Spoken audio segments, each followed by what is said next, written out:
Après, pour faire le parallélisme avec les personnes âgées, on est à deux âges extrêmes de la vie. On est dans un cas d'extrême vulnérabilité dans les deux cas. On est dans des grosses structures qui sont quand même hyper puissantes et qui génèrent beaucoup d'argent.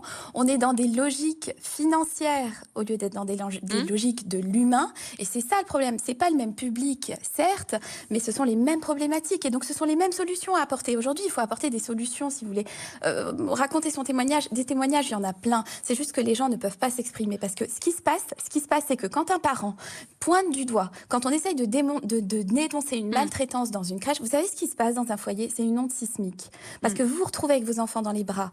Professionnellement, c'est la catastrophe. Moi, je n'ai pas pu assurer mes consultations présentielles. Alors, je me suis repliée sur la téléconsultation. J'ai perdu beaucoup d'argent par mon salaire que j'ai perdu. J'ai perdu beaucoup de temps. Bref, tous les foyers ne peuvent pas supporter ça. Et c'est une situation de vulnérabilité des foyers et ils le savent. Et cette toute puissance des structures qui se permettent trop de choses, parce qu'en face d'eux, il y a des victimes qui parfois ne peuvent pas parler, il n'y a pas de marge de manœuvre. Il n'y a pas de marge de manœuvre, donc c'est une forme de prise d'otage.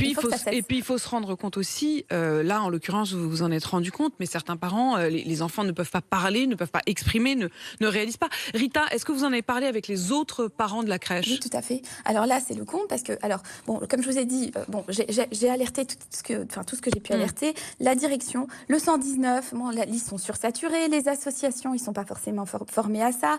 J'ai appelé les parents.